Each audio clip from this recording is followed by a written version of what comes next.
Hi everyone, welcome to another edition of the Lunar Orbit podcast, where I provide timely updates and fresh thoughts on the Terra Luna ecosystem. My name is Gerry, and today is Thursday, the 17th of February, 2022. In today's episode, we're going to talk about the Edge Protocol and its protocol-owned money market, refracting your Luna with Prism, the WhiteWhale arbitrage vaults, and UST on Kraken. Okay, let's get into it. So a lot's dropped in the last few days, and it feels like that we're right at the beginning of a bit of a TeFi summer. Kind of reminds me of Ethereum a few years ago when DeFi first blew up over there. And we've just got so many new things dropping on Terra Luna that allows us to start leveraging our assets more and more. And one of those main ones is the Edge Protocol. So it dropped overnight, and their first 10 million cap of assets was filled within minutes, which goes to show you the demand for some money markets, which allows people to leverage their assets and start using them to earn additional yield. Especially with this one, with being able to use UST and AUST as collateral, means a lot of people could basically implement their own version of the degen box strategy and loop their AUST and UST around and get extra yield with basically no liquidation risk. So it's not surprising this filled up within minutes. But the main thing I want to talk about with the Edge Protocol is not so much the basic borrowing and lending market that it's providing, but more this new concept of protocol-owned money markets. So in this tweet here, they say, this is a reminder, Genesis Pool is not the Edge Protocol's primary product. We're heading towards becoming the money market as a service provider. So a little bit confusing. What does that mean? Let's delve into it. So this is a new kind of concept. I've never actually heard this term used before. But basically the idea is that anybody can create their own pool of assets that people can borrow and lend against. And for protocols, that's significant because, as this tweet from Patrick points out, there's an awful lot of assets in protocols treasuries, and it's quite often the native asset of that protocol. So WhiteWhale, for instance, has an awful lot of whale tokens sitting in its treasury, and it's largely doing nothing. Same with Nexus Protocol and the Psi token. So what if these guys could unlock these tokens for people to borrow and earn some yield against? And that's the whole concept of POM. It's been done before on Rari Capital and their fuse pools. Hopefully this page loads up. But basically, yeah, they've got a lot of assets available that people can set up their own pool. So some of these pools are custom. Here we go. So if we click into, say, the Olympus pool party, so that's, I presume, been done by the Olympus DAO. And what it allows that protocol to do, it's adding an additional sort of utility for the OHM token holders. So OHM holders could come here and deposit it and borrow up to 40% of its value, and then borrow stable coins against it to do other things in DeFi. Now, there are borrowing and lending rates, so some of these are reasonably high. For instance, if you wanted to borrow DAI at the moment, you're going to be paying 14% interest on it. So you'd want to get pretty good returns with whatever you're doing. But that's the concept. So the idea here is that basically as a user, you could even spin up your own pool. If we have a look going back, there's a pool here. Probably won't load, but it's done by Tetranode and Chainlink God.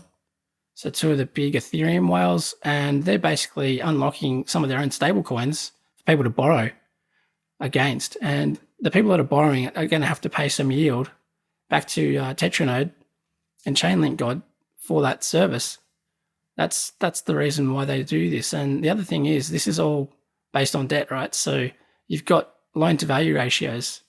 And if you don't maintain that and the price of your asset falls, you will get liquidated, and essentially Chainlink God and Tetranode are going to be cleaning up your premium assets. So you can borrow a bunch of stable coins here, but you can also deposit other assets that no doubt these guys would like to hold. So you've got Graph Token, Chainlink, Ethereum, Wi-Fi, Alchemix, DYDX, those sorts of things. So it's a way for people to unlock their assets. So if you've got a lot of Chainlink and you're not getting much yield from it, you could borrow against it and get some stable coins at varying interest rates. So that's going to be super significant for the Terra ecosystem, because it basically means that protocols can come and unlock some of their idle assets, particularly things like, Apollo DAO. They're going to have a bunch of different assets in their treasury. And some of them they might not be able to use to stake or that sort of thing, but they can basically spin up their own money market. So that's really important for the ecosystem. And like I've said before, the more that you can unlock assets, the more that the velocity of money increases, which basically means that things move around, they touch on different protocols, and they unlock extra liquidity. And it sort of becomes a bit of a positive feedback loop, which we saw with DeFi Summer and Ethereum when it blew up a couple of years ago.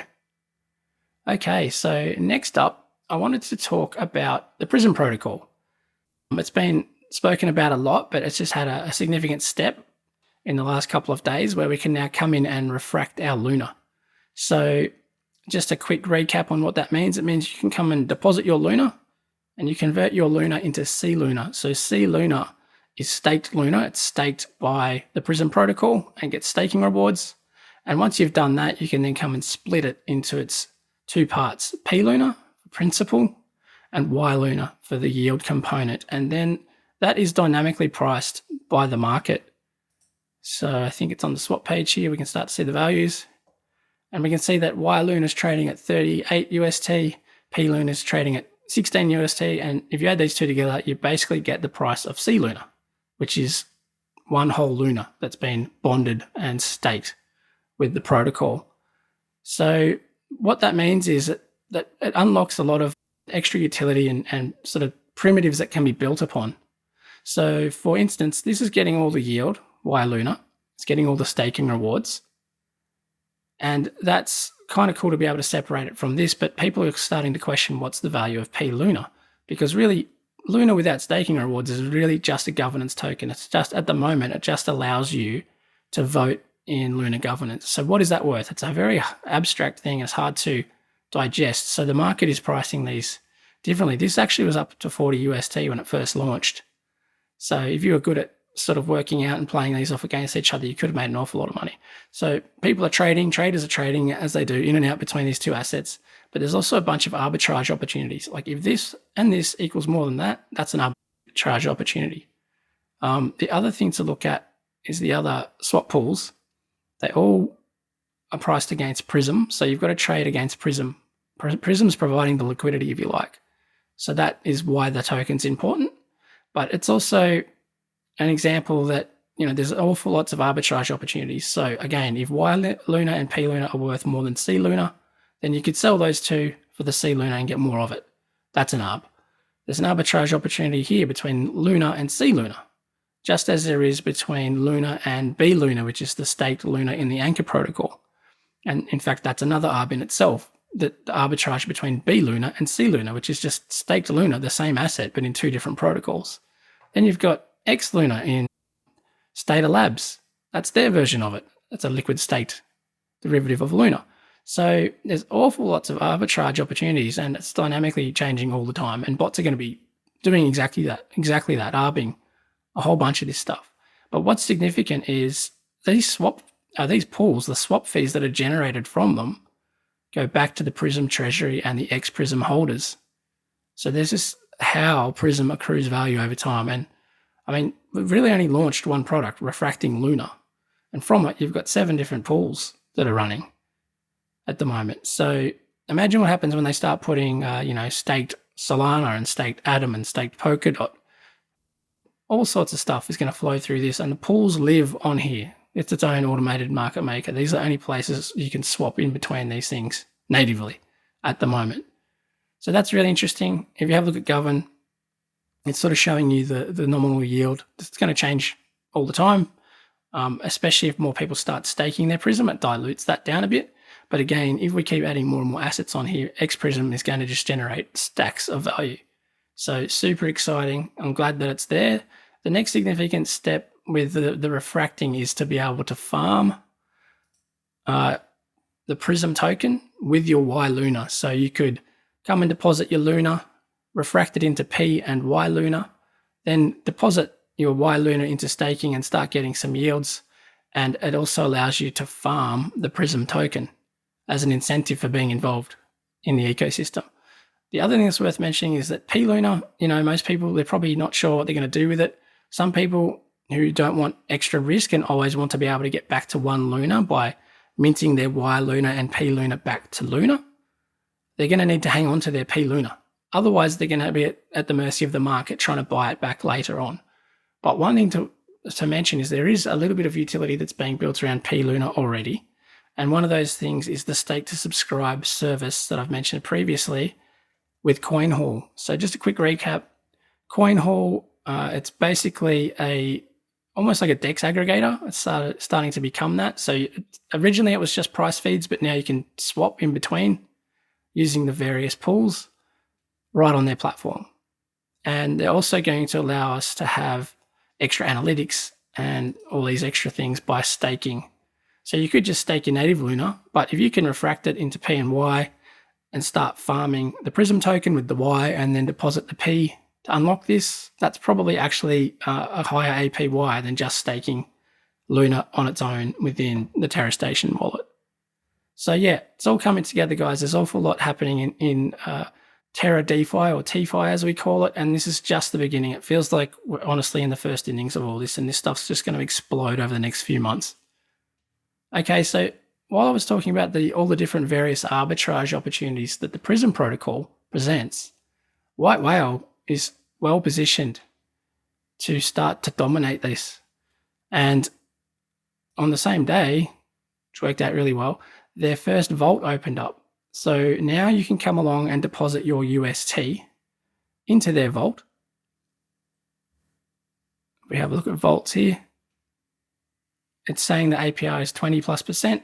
They don't know exactly yet because a lot of the extra yield above the Anchor Protocol earn yield is what they pocket in the arbitrages that they actually do. So they don't know the future. They don't know exactly what ARBs are going to present themselves. But what I can tell you is there's a heck of a lot more things to ARB today than there was 2 days ago because of all these new assets that you can trade off against each other. You know, the markets are inefficient. At times, some of these will slip out of parity, you know, to where they should be relative to others. And the WhiteWhale protocol can use flash loans to do that. So a flash loan is basically a transaction that happens inside a single block.